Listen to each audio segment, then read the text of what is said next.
recently my husband and I decided that we would like another one of these. Hi. So we are trying for baby number 2. Can you go like this? 2? 2. And today I'm going to talk to you all about my Paragard IUD removal experience. I did my fair share of research. I watched every YouTube video I could, and most of them were self-removal, which I wasn't able to do. My strings were very short and I wasn't able to remove it myself, so I went to a professional to do it for me. She just needed food, so she's back there eating now. But this is what the Paragard IUD device looks like. It has this T part, it's in a T shape, and then it's got like these little strings, 2 strings at the bottom here. Sometimes the strings are longer, like I mentioned before, and sometimes they are shorter. A little background on Paragard and how it works if it's something that you're considering as your temporary form of birth control. It lasts until 10 years. It's hormone-free, which means you don't get nausea, you don't get bloated, you don't get very emotional. Basically all the things that I got on other birth control pills and stuff like that. You're not gonna feel any of that stuff on this. And that's why I got it, because I was like, I wanna feel the most like myself while using birth control. The top here is very bendable so that it can go right up into your uterus, and then once it's up there, it just retracts itself and just sits there.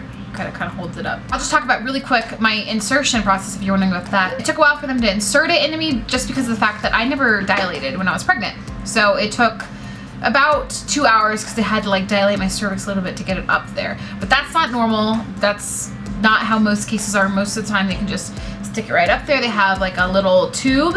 It's a plastic tube. Then they have the IUD through there. They launch it into your uterus and then they let go and the tube comes out and then your IUD stays right in there, right into place. The copper on the IUD fights off the sperm, makes sure it goes away, and that's how the birth control part of it works. Feel free to look up more videos on more about Paragard if you want to learn more about that. I just want to talk more about the removal process. It happened 2 days ago. It was very simple, very quick.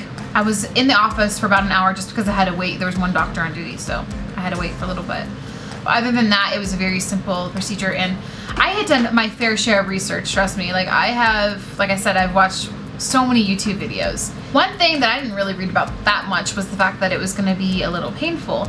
And for me, it wasn't all that painful, but when I was talking to my midwife about it and I was telling her, yeah, I was trying to remove it myself, she's like, I've removed mine myself, but I don't recommend it to anybody. Because once you feel that twinge of pain as you're starting to remove it, it kind of freaks you out a little bit, and then you don't wanna like follow through with it. And she's like, you just need to make sure that if you're gonna do it, you have to completely follow through with it. You just tug at it gently and it'll come out. But for most people, that initial feeling of pain that you get throws them off. She was really good. She was like, breathe in through your mouth, or breathe in through your nose, breathe out through your mouth. And then she was telling me you're gonna feel some, you're gonna feel pressure, you're gonna feel pressure. It was a lot like my C-section when they were telling me like, you're gonna feel pressure, you're gonna feel pressure.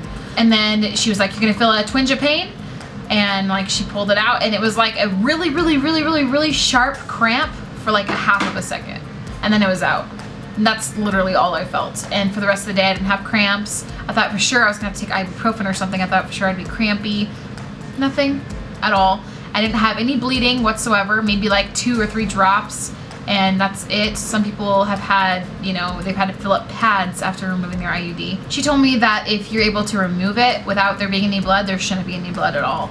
And if you have a lot of blood, that's a sign that something could be wrong. So you definitely want to go check that out. That's all. I mean, I feel kind of silly even making this video because it was just so easy, so pain-free.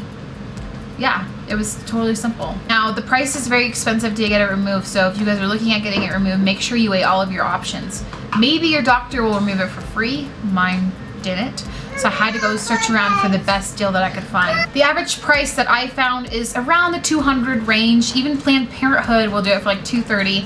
I don't believe in Planned Parenthood and what they stand for, so I wasn't willing to do that anyway. But I was curious, so I did look up the price, and I found that was the price, and I was just like, are you kidding me? It's that much money to remove a simple IUD. You could do it yourself. If you're planning on doing it yourself, just do your research, talk to people who have done it, and yeah, just be prepared. You will feel like I said, you will feel pain.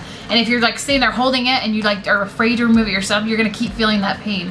So just like tug it out, let it out if you're doing it yourself. I can't stand that feeling of people like going up there with things, and like pap smears are very uncomfortable, and I did fine. And that's basically what it was like. It was like a pap smear, but then you feel like a twinge of pain and they take it out. Also, this one's a little TMI, so if you're watching this video and you are uncomfortable with this, well, first of all, I don't know why you'd be watching a video about removing it if you're uncomfortable.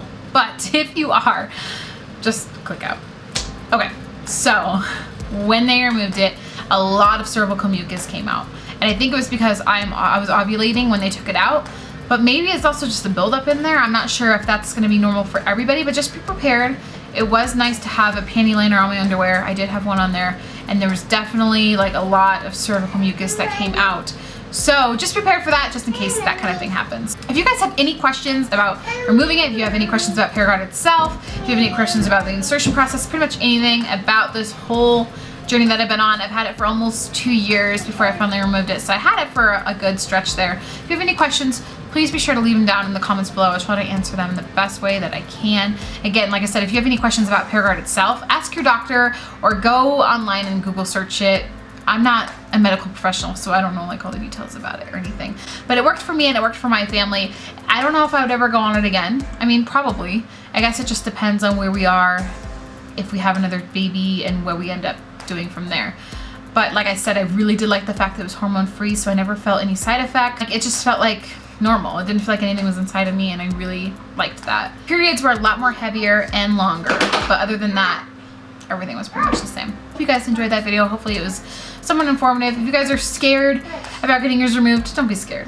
It's really nothing, I promise you. Especially if you've delivered a baby before, it's especially nothing to that. Also, if you guys have any more questions about my TTC plans, I talked a little bit about it in the last video that I made. You can click on that in the description box below. I don't know how many trying to conceive vlogs I'm gonna do from here, honestly. I might not do any until I get pregnant, or if it's like a long journey and it's longer than I anticipated to get pregnant, there might be some more vlogs on here. But if you have any specific questions or requests or anything like that, be sure to leave them down in the comments below. I'll definitely be reading those. Thanks so much for watching. I hope you guys enjoyed this video. Make sure to thumbs it up and subscribe to this channel if you haven't yet, to follow our journey trying to conceive baby number 2. Hopefully there'll be a baby on this channel soon. Well, not a baby, but a baby belly on this channel soon. You might not even be able to tell I have a baby belly because I already have a belly, but yeah, okay. Bye.